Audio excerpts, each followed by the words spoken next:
Assalamualaikum warahmatullahi wabarakatuh. Semoga sahabat selalu dalam kondisi sehat dan bahagia. Video ini coba menjelaskan tentang umroh. Haji 2022 telah berlangsung dengan lancar. Alhamdulillah, yang ingin ke Tanah Suci, sekarang bisa mendaftar umroh. Tata cara umroh dan doanya, perlu diketahui. Umroh merupakan salah satu kegiatan ibadah yang dianjurkan bagi umat muslim. Umroh adalah kegiatan berziarah ke tempat ramai. Dalam konteks ibadah umroh berarti berkunjung menuju Ka'bah untuk melaksanakan ibadah kepada Allah. Berbeda dengan ibadah haji yang memiliki hukum wajib bagi orang yang mampu melaksanakan, umroh adalah ibadah sunnah yang baik dilakukan namun tidak ada keharusan bagi umat muslim. Kedua ibadah ini memang sering kali dikaitkan karena memiliki rukun pelaksanaan yang hampir sama. Hanya saja, rukun pelaksanaan ibadah umroh dilakukan lebih singkat dibandingkan ibadah haji. Jika sahabat berencana untuk menunaikan ibadah umroh, maka penting untuk memperhatikan bagaimana tata cara umroh dan doanya yang dilafalkan pada setiap rukunnya. Bukan tanpa alasan, setiap rukun dalam pelaksanaan umroh memiliki syarat tertentu yang perlu dipenuhi dan dilakukan. Mulai dari pakaian yang dikenakan, barang atau apa saja yang tidak boleh dipakai, hingga hal-hal yang dianjurkan saat melaksanakan ibadah umroh. Selain itu, setiap rukun umroh dilakukan secara berurutan sehingga sahabat perlu memahami dengan benar tentang tata cara umroh dan doanya. Ini bisa menjadi salah satu persiapan yang bisa dilakukan sebelum berangkat ke Tanah Suci untuk menunaikan ibadah umroh. Dilansir dari muslim.or.id, berikut kami merangkum tata cara umroh dan doanya bisa disimak. Tata cara umroh dan doanya, ihram. Tata cara umroh dan doanya yang pertama dilakukan adalah rukun ihram. Dalam rukun ini, seseorang yang akan menunaikan ibadah umroh, berniat dan mempersiapkan diri pada waktu dan cara tertentu. Persiapan ini dimulai dari mandi junub, memakai pakaian ihram, serta memperbanyak bacaan talbiyah umroh. Berikut penjelasan setiap tahap-tahapnya, dianjurkan mempersiapkan diri dengan mandi besar seperti mandi junub dan memakai wangi-wangian. Memakai pakaian ihram bagi laki-laki, yaitu berupa 2 lembar kain ihram berwarna putih. 1 kain dipakai sebagai sarung, 1 kain lainnya dipakai untuk menutup pundak. Bagi wanita, mengenakan pakaian yang telah disyariatkan untuk menutup seluruh tubuh, namun dilarang memakai cadar nikab, serta sarung tangan. Berihram dari mikat dengan mengucapkan, "Labaik, umroh, aku memenuhi panggilanmu untuk menunaikan ibadah umrah." Jika khawatir tidak dapat menyelesaikan ibadah umroh karena sakit atau penghalang lain, bisa mengucapkan kalimat di atas dengan dilanjutkan, Allahumma mahili haitsu habastani, ya Allah, tempat tahalul di mana saja engkau menahanku. Ketika berihram bertepatan dengan waktu sholat wajib, maka dianjurkan untuk melaksanakan sholat terlebih dahulu baru dilanjutkan dengan ihram. Memperbanyak bacaan talbiyah umroh, labaik Allahumma labaik. Labaik la syarika laka labaik. Innal hamda wan nimata, laka wal mulk, la syarikalak. Aku menjawab panggilanmu ya Allah. Aku menjawab panggilanmu, aku menjawab panggilanmu, tiada sekutu bagimu, aku menjawab panggilanmu. Sesungguhnya segala pujian, kenikmatan dan kekuasaan hanya milikmu, tiada sekutu bagimu. Tata cara umroh dan doanya, tawaf. Tata cara umroh dan doanya pada rukun kedua adalah tawaf. Tawaf adalah kegiatan mengelilingi Ka'bah sebanyak 7 kali. Dalam pelaksanaan tawaf, sahabat juga perlu memperhatikan syarat, urutan, serta lafal doa yang dibaca. Selain itu, sahabat juga perlu memperhatikan hal-hal yang dianjurkan dalam melaksanakan ibadah tawaf di Masjidil Haram. Berikut tata cara umroh pada rukun tawaf yang perlu diketahui. Sebelum memasuki kota Mekah, dianjurkan untuk mandi terlebih dahulu. Saat memasuki Masjidil Haram, mendahulukan kaki kanan sambil membaca doa masuk masjid.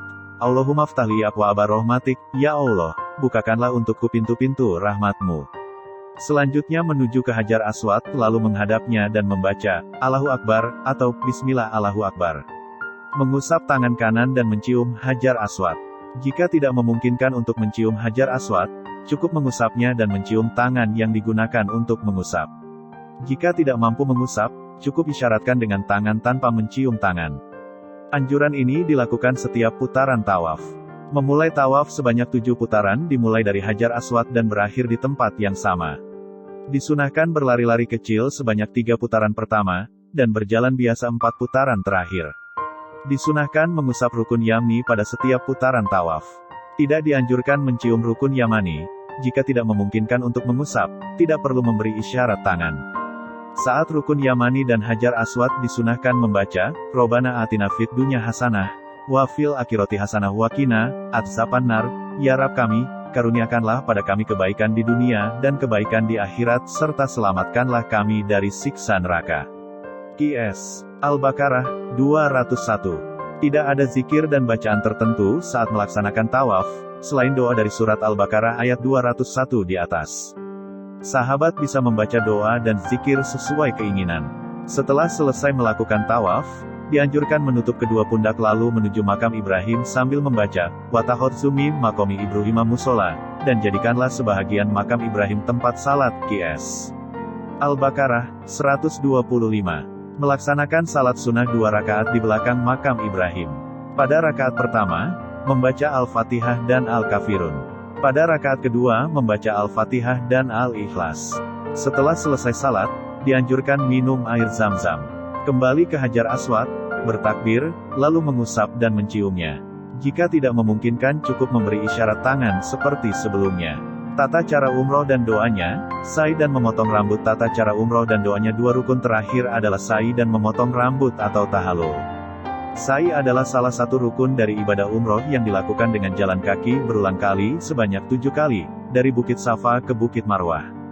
Kedua bukit ini berjarak sekitar 405 meter. Setelah rukun sa'i selesai dilakukan, ibadah umroh ditutup dengan memotong rambut atau memendekkan rambut yang disebut dengan tahallul.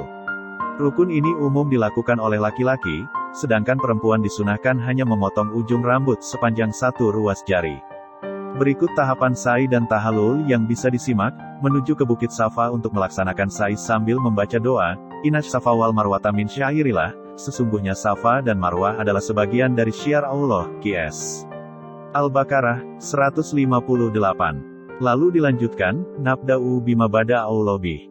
Menaiki Bukit Safa lalu menghadap ke arah Ka'bah hingga mampu melihatnya sambil membaca, Allah Maha Besar, Allah Maha Besar, Allah Maha Besar.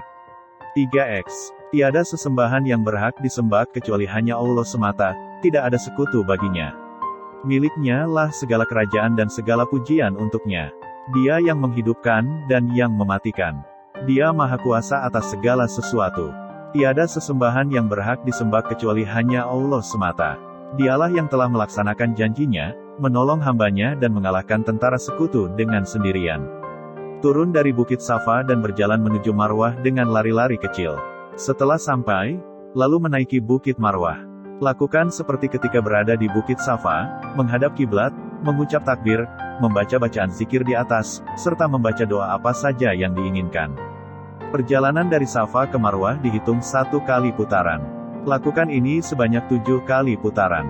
Tidak ada doa dan zikir tertentu saat melaksanakan sa'i. Namun sahabat bisa membaca doa ini, Allahumma gfirli warham wa antal azul akram, ya Robku, ampuni dan rahmatilah aku. Sesungguhnya engkaulah yang maha perkasa dan maha pemurah, tidaklah mengapa karena telah diriwayatkan dari Abdullah bin Mas'ud dan Abdullah bin Umar radhiyallahu anhuma bahwasanya mereka membacanya ketika sa'i. Selesai melaksanakan sa'i, dilanjutkan dengan rukun tahallul dengan memendekkan rambut. Bagi laki-laki disarankan untuk dicukur gundul. Sedangkan wanita cukup memotong ujung rambut sepanjang 1 ruas jari. Setelah tahallul, maka ibadah umroh berakhir dan sahabat bisa mengerjakan hal-hal yang sebelumnya dilarang di rukun ihram.